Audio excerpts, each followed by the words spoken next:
I'm glad you guys had. It sounds like you guys had, even though they were busy weeks, it sounds like they were pretty productive, and that's really good to hear.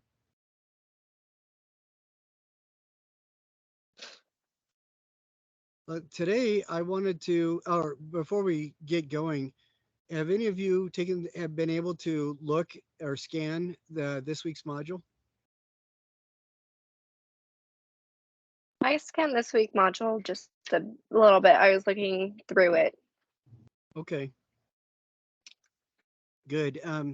This week's module, we're starting like a world tour, and before Friday, I'll have like the next couple weeks up as well. But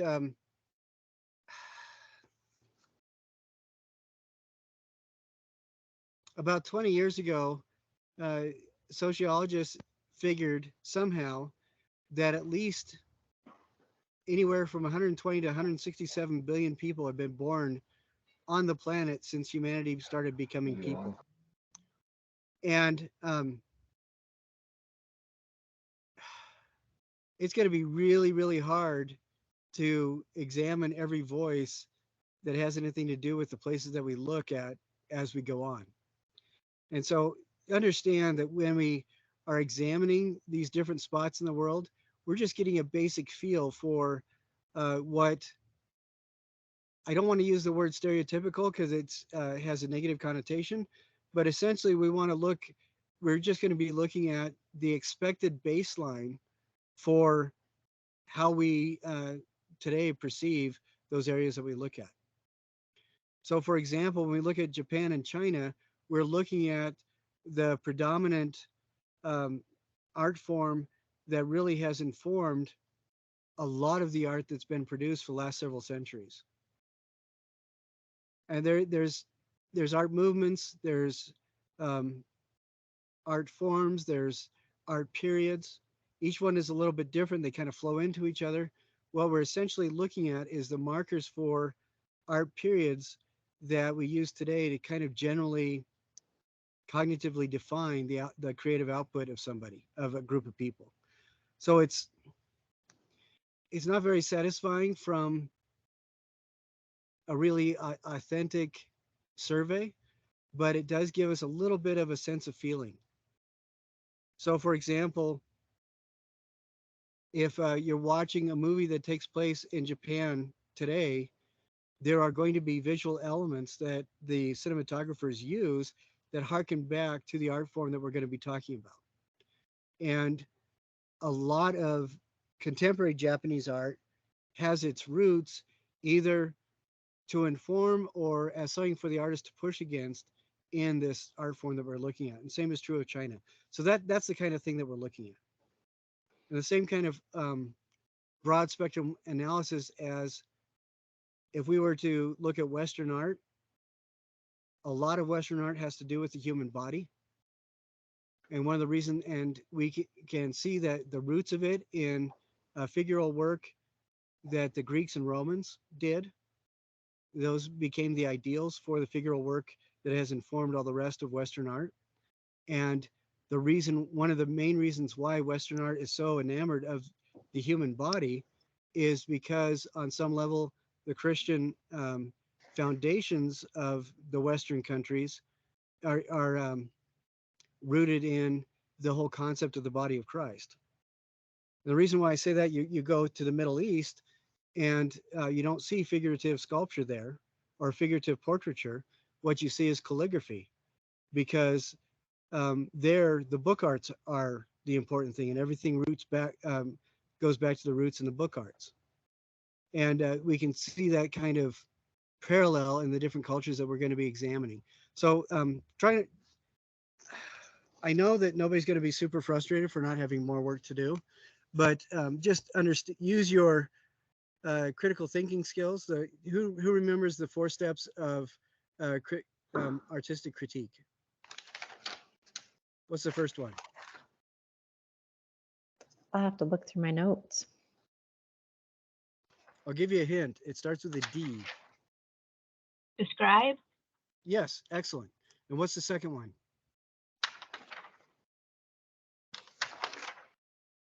It says Analyze, Analyze. create, interpret, and analyze. evaluate. Excellent. Yes, great. So we're going to be using those 4 steps to look at this artwork so that we can kind of wrap our minds around it. Using those 4 steps, you'll kind of get a feel for what's going on with these different cultures that we're looking at. And you'll recognize those shapes and those patterns of cognitive evaluation on the part of the artist involved as we move on to different things.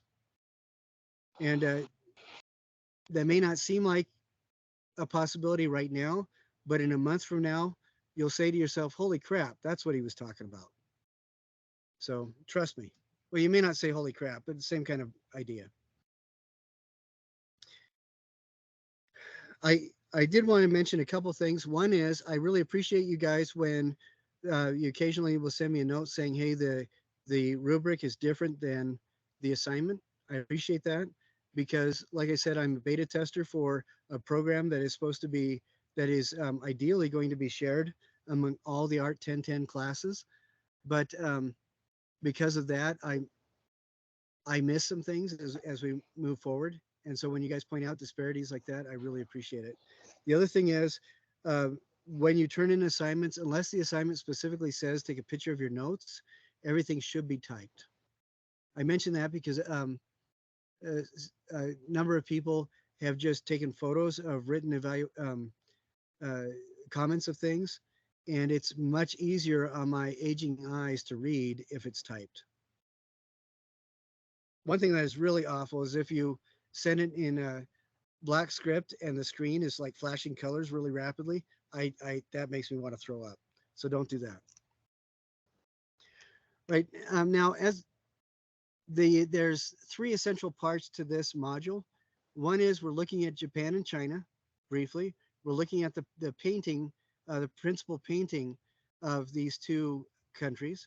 Both of these countries are made up of a lot of smaller kingdoms that have been kind of combined until now there's a national identity where all these kingdoms, they've come together over the last several centuries, and their national identity is shared. That's one thing. The second thing is we're going to be doing a little bit of painting where we're kind of emulating the ideas of that. And the third thing is a reevaluation of the artist that you picked way back in module 3. Does anybody remember those long ago days of module 3? I And the artist that you remember picked? going through and like Yeah. looking at all the artists. All right, excellent, very good. First, before about 300 AD, Japan didn't have a whole lot of history. That was considered something parallel to like other cultures' dream time. And that culture is identified as Jomon. But what we're going to be looking at is kind of a birth of a Japanese identity. So we're looking specifically at artwork that has arisen from the medieval era of Japan. Uh, well, we mentioned that Western culture is kind of defined whether or not you subscribe to it individually. Western culture is based on um, a Christian kind of foundation. And in Japan, that kind of religious foundation that kind of seeps into the atmosphere of almost everything is something called Shinto. Has anybody heard of that before? I haven't. No. Okay, Shinto is a religion that is or a spiritual practice, uh, a philosophy that's rooted in the awareness of something called kame. And the word kame can mean gods, spirits, divine presence, something super special, something amazing, something that has to do with that idea when we talked about Albrecht Dürer and spiritus or the breath. That's kind of has its echoes in the idea of a kame. Whenever something is looked at that feels a little bit out of the ordinary, a lot of the times that may have some aspect of a kame to it. Like, for example, uh, a graveyard might have kame to it because there's an awareness of death. There's this kind of numinous presence of the awareness of mortality. Um, it can be organic or inorganic. So kame may be present in like a tree but it could also be present in a garbage dump. You know, both of those. If it's a, have you guys ever taken a walk in one of the wilderness areas around St. George and stopped for a second and just said, "Holy crap, this is beautiful"? Yes. Yeah, Yes. I love going to um, Navajo Lake. I really enjoy Pine Valley.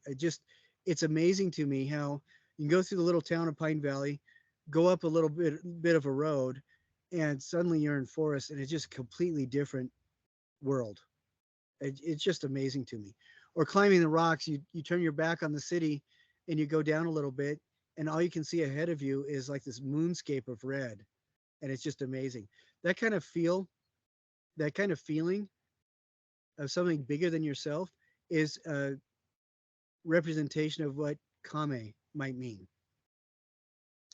Um, strong kame is also present in like natural disasters, like hurricanes, tsunamis, huge rainstorms, earthquakes, those kinds of things. But it's also present in the regular everyday natural forces. Like if it's a hot summer day and there's a cool, gentle rain, that indicates the presence of kame. It's something out of the, it's kind of the spiritual, numinous presence that is outside of the mundane. But what this gives to the artists, whose culture is informed by this idea, is a reverence to like the unhuman world. I said that's one of the reasons why in a lot of Japanese screen paintings you'll see just very simple paintings of plum branches and plum blossoms that, on the surface it's just a stick with flower petals, but the artist has taken the time to make it so that it feels just exactly the way it should. And that's one example of how this Shinto has informed the artist's perspective. Another big influence on Japanese art was Buddhism. That came to Japan around the 5th century or so. Around the 7th century, there was a ruler in Japan that was so smitten with Buddhism, he created the largest bronze sculpture in the world at that time called the Nara Daibutsu. And it was 40 feet tall. It needed so much bronze that he required everybody in the country to turn in their bronze coinage and anything else that they had of value so that he could melt it down to put into this sculpture, this huge sculpture. And because of that, a lot of the artists and craftspeople, they created things like wood money and sculpted out of lacquer, layered lacquer instead of bronze for a couple centuries because they just didn't, all that precious metal was tied up into the one sculpture. But so there is this awareness of trying to capture that feeling of numinous beauty that you see in the natural world with as little pictorial representation as possible, trying to pare it down to the smallest amount if possible.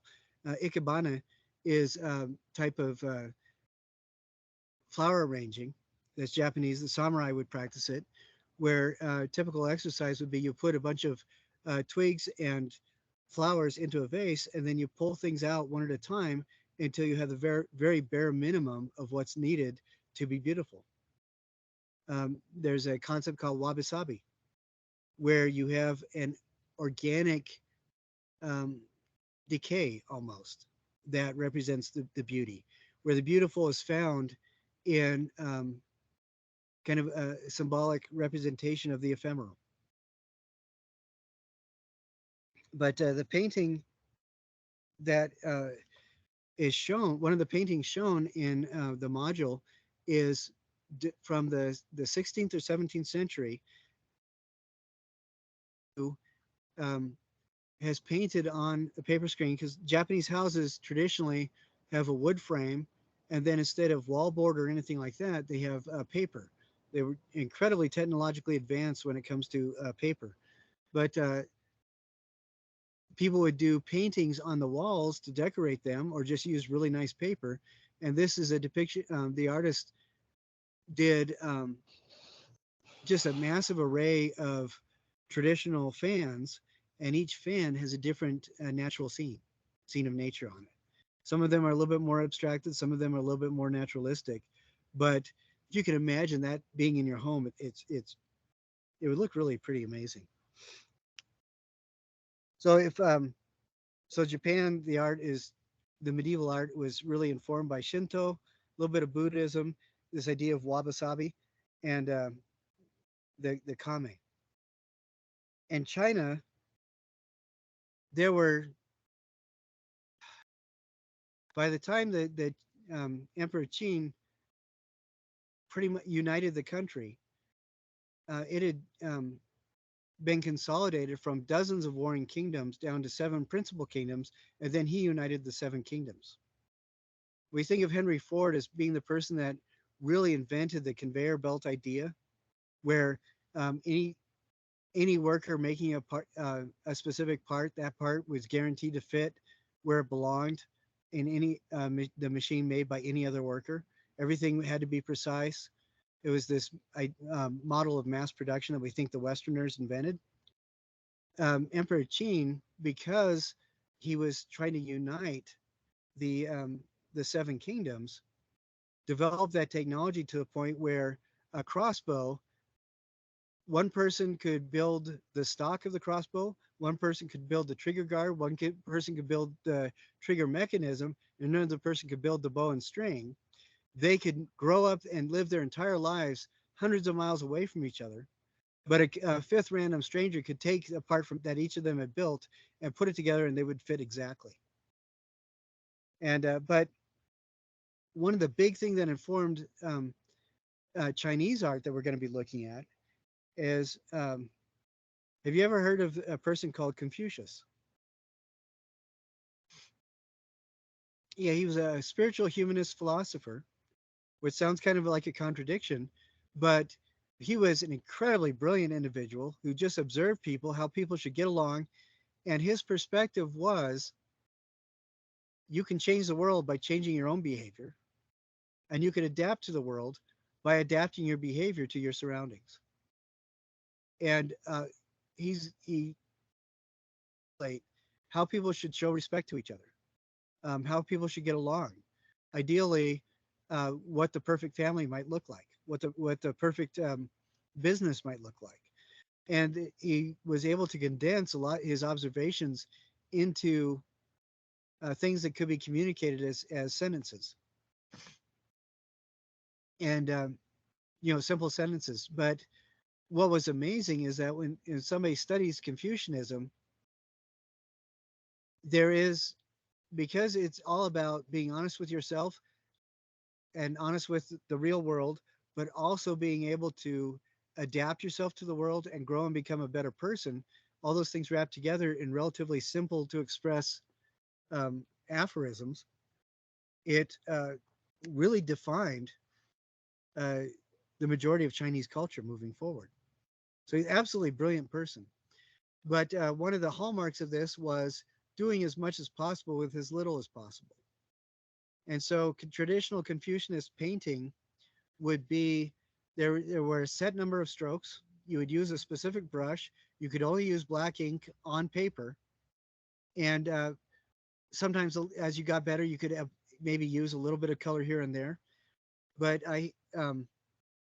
it was designed to have a lot of restriction that a master artist could work around and use, with a similar concept as, um, a kite can only fly when there's a string attached to it. That kind of idea, where the artist, with these fenced in with all these restrictions, had to explore um, all the space within those restrictions.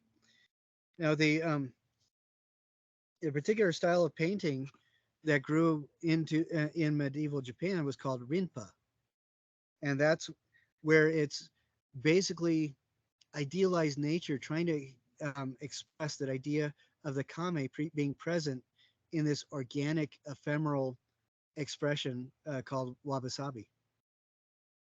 And somebody who is a photographer who is really hit by this, their photographs might be studies of rust or how the salt crystals form in the salt lake, and they would just all their photos would be real strong close-ups, so you could just see that beautiful delicate intricacy of this ephemeral portion of the landscape.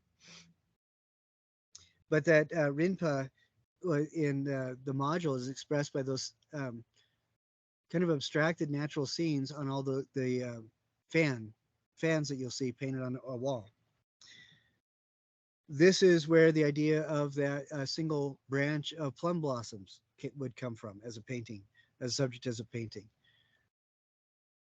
Now in China, the traditional, the really high traditional painting is called Guo Hua. And I met and became friends with the youngest national Chinese master of Guo Hua when he came to BYU about 15 years ago. And it was astounding to me just talking to him. I had one of my friends acted as an interpreter, but it was a lot of fun talking to him because I come from a background where I'm aware of Albrecht Dürer and those pillars of art that we talked about. Do any of you remember what the pillars of art are that Albrecht Dürer spoke about? Proportion, proper materials, craftsmanship or honesty, and inspiration. And he was explaining to me that in Guo Hua, those are the same principles that the artists use.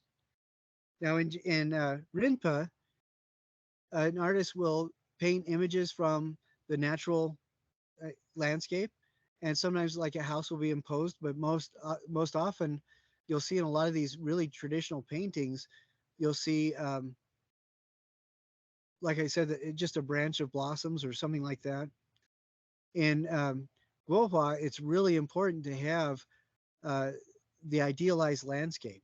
So when you look at it, you'll see elements that are just they have a very similar effect on us as the Rinpa painting, but it's a slightly different perspective where they are recording the idealized mountain, the idealized tree, the idealized fish, and then you will also see a symbol of comfort or home or the presence of humankind, like you'll see an occasional fisherman or a home in the landscape. So it is very similar with one of the differences being that in Rinpa, that kame and wabi-sabi ideas are what the artist is going after, that perspective.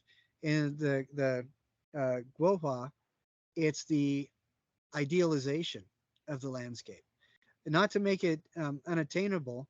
And that's one of the reasons why you see little homes and stuff in it, but to make it something that we long for and want to strive for. You know, as Confucius taught, to inspire us to try to create a better self and a better world.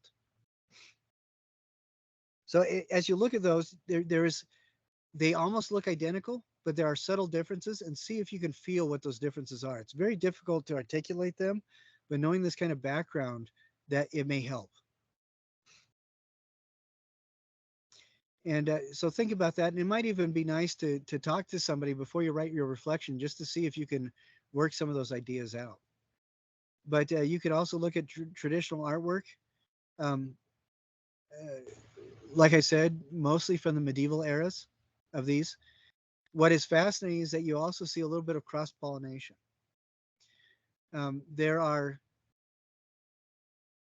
what we look at today as traditional Chinese blue on white pottery is actually a product of strong commercial influence from the Muslim world. So about 1,000 years ago, there were a lot of middle-income families that needed what we called prestige items now for their homes. They needed more expensive pottery or stuff that was imported, and so a lot of merchants would go to China and Southeast Asia to find areas where people could produce traditional style pottery, but with Islamic themes. And so that's where we get a lot of the very delicate interlacing floral designs that are now associated with traditional Chinese pottery. A lot of those have their were began in China and then were really transformed through their interaction with Islamic culture. And there's nothing that you need to worry about right now, but be aware that humankind, our ancestors have always interacted with each other. Um, and there's something I would like you to just have in the back of your head too. Um, if somebody is different from us or lives in a different part of the world or different time, do you think it's very fair to judge or evaluate them with the standards that we've grown up with or the standards we've developed for our own lives? No, yeah, absolutely not. About 15 years ago, I think it was about the same year that the master came over. There was a group of Maori artists that came to BYU. That became some really good friends with a couple of them. The elder blessed my youngest daughter, and that was kind of fun. But we're talking about, anybody hear of the Donner Party? Brittany, do you remember the Donner Party?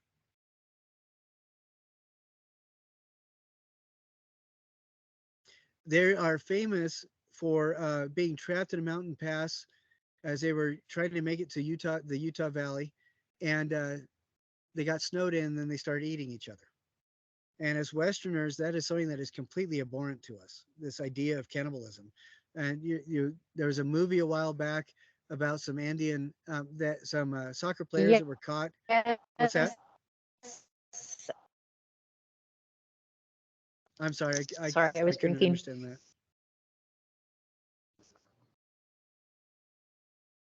I think my But mic is having issues. that's no problem. But this idea is really abhorrent to us. And I heard rumors about Maori and anthropophagy, which is the polite way of saying cannibalism. And I asked the elder about that, what the Maori view was on anthropophagy. And he said, well, when someone dies that is close to you, you want to have them with you always. And so if if a portion of somebody was consumed, it was to hold their soul inside of you to guide you and help you in the rest of your life. And I thought, well, put that way, it sounds kind of beautiful. And then he leaned in really close and he just gave me this horrible, wicked grin and said, but sometimes we were just hungry.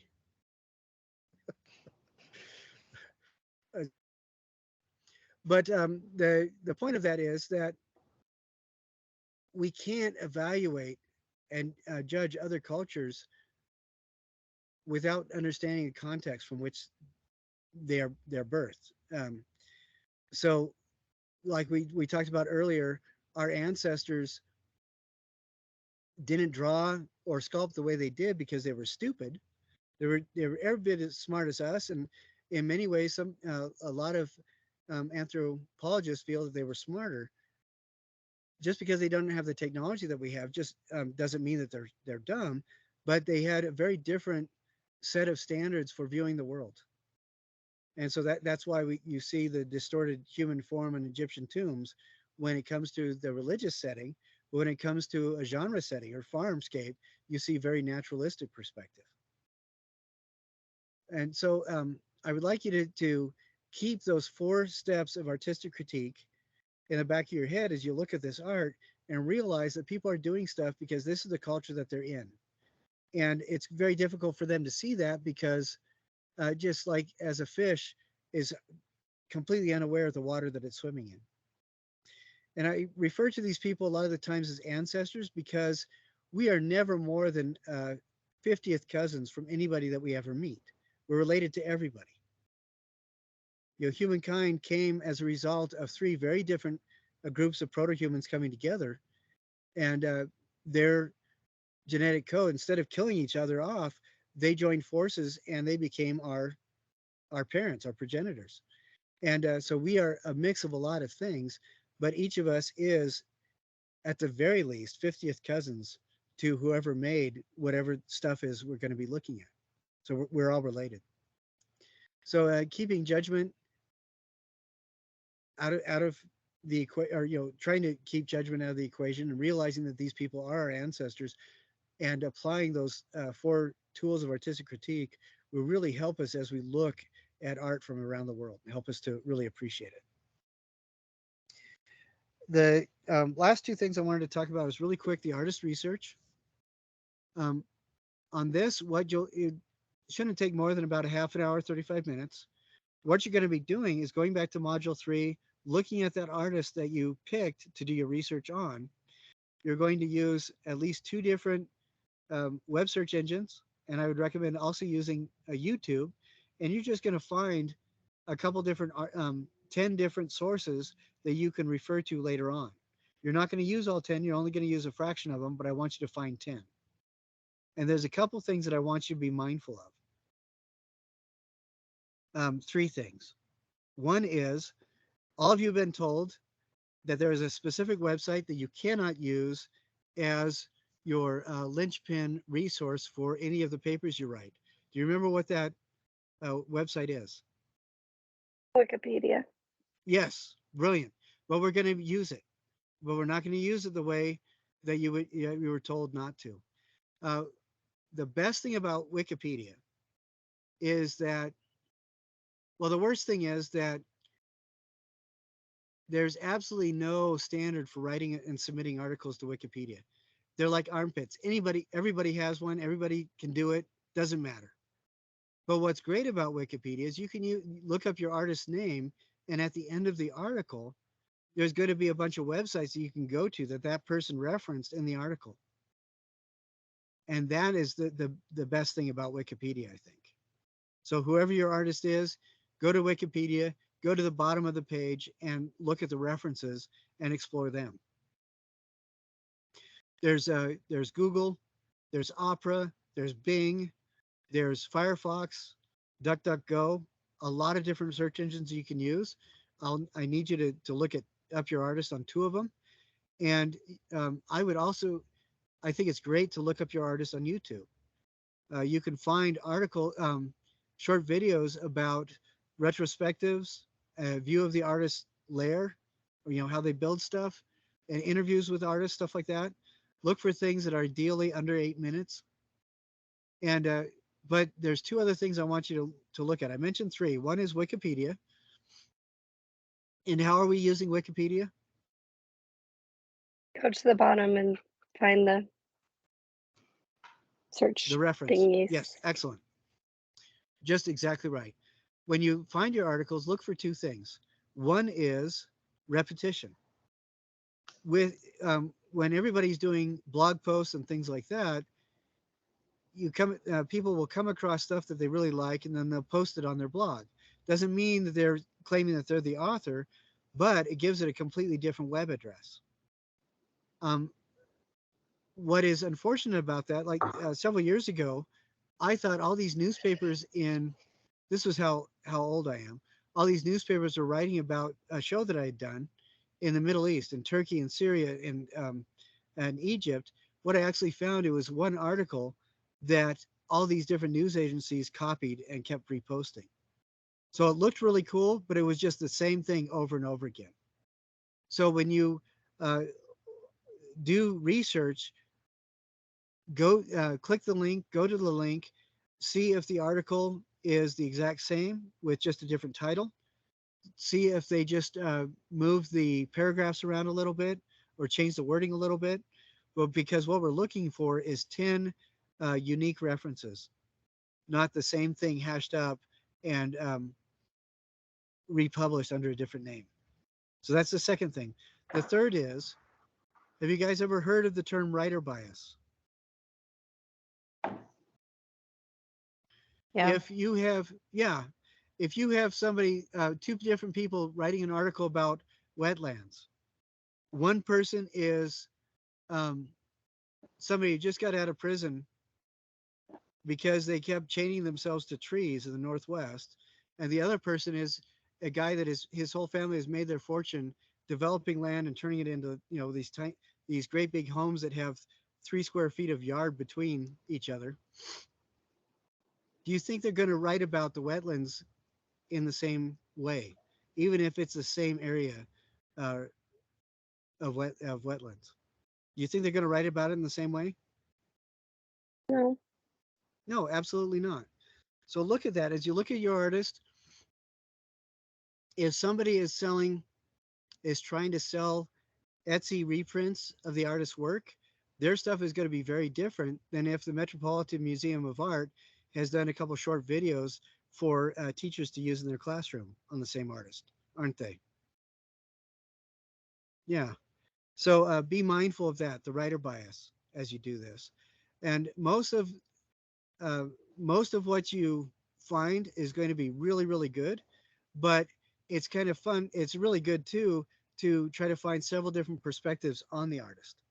Like, for example, I would try to find a video that is uh, a walkthrough of a gallery exhibit on the artist. I would try to find a short interview with the artist, and I would try to find some articles that deal with the artist's process, perhaps, and or different exhibits that they've done.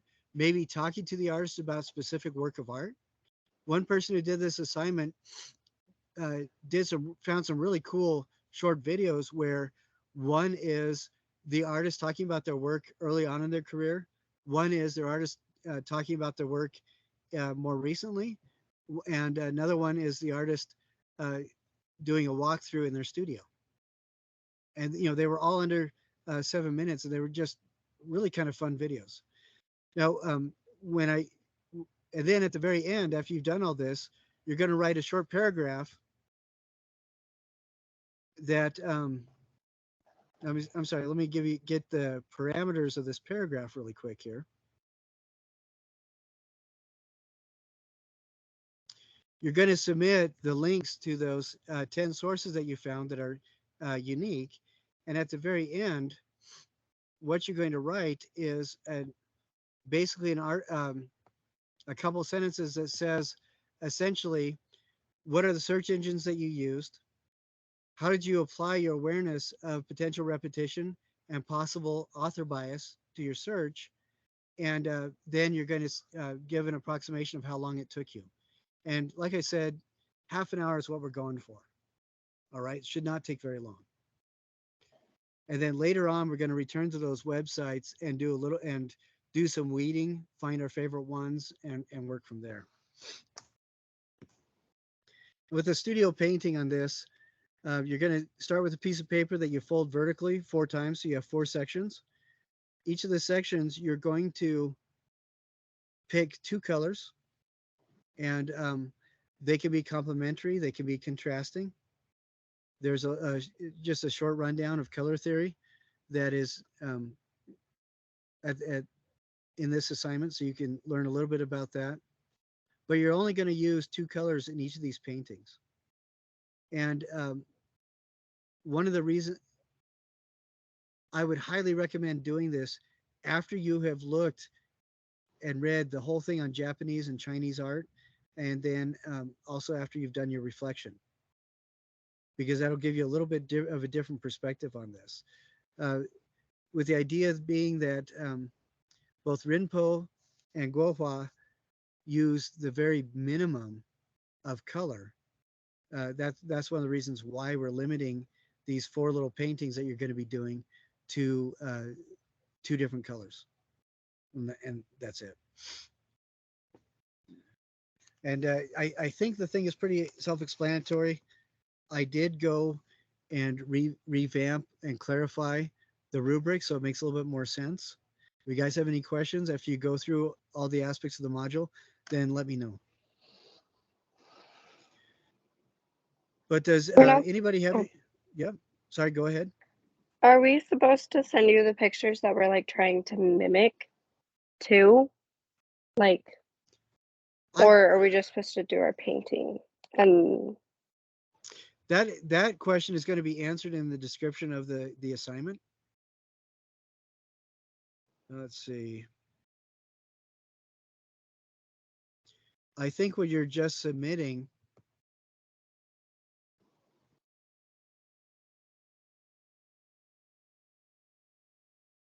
It looks like you're just going to be submitting the image of the actual paintings. Okay.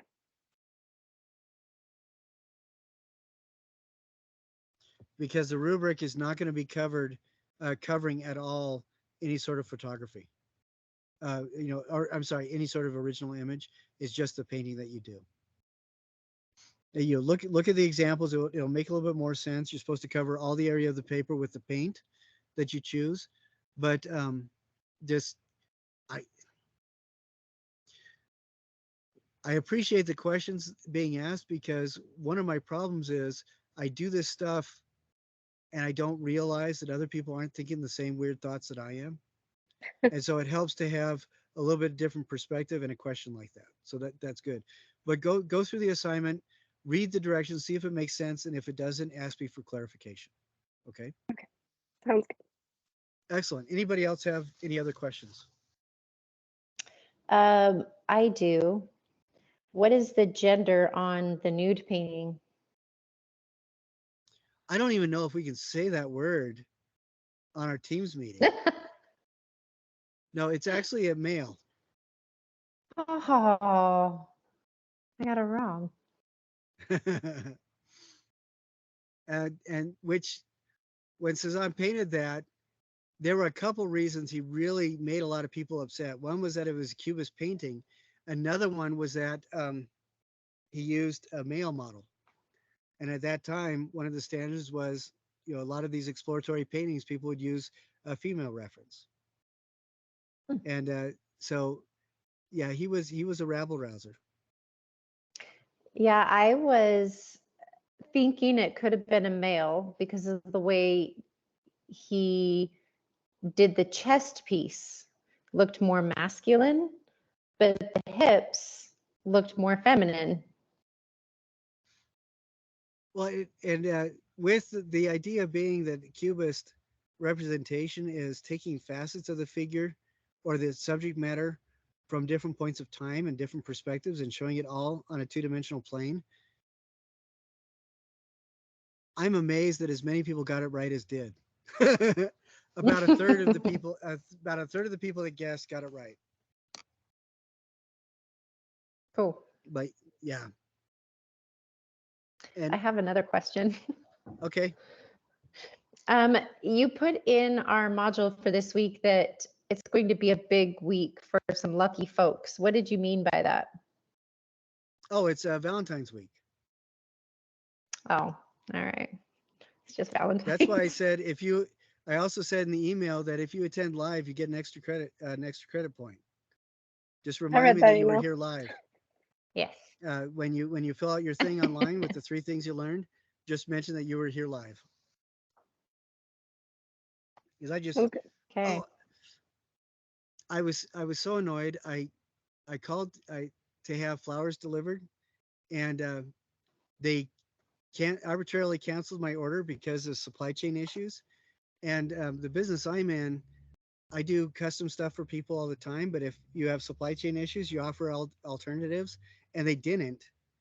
And I didn't find out that they had canceled my order until this morning. And I'm up here in Orem. My wife is in St. George. There's nothing I can do. You should have told And me I live in St. George. that was just a little bit aggravating.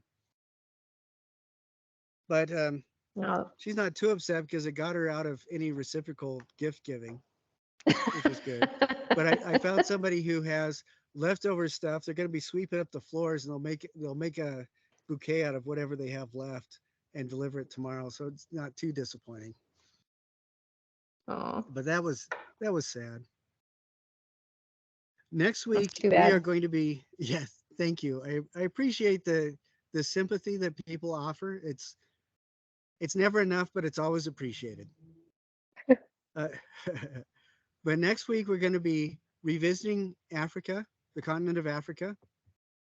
And then the week after that, we're going to be touching on the Renaissance, and then we're going to be visiting Iran.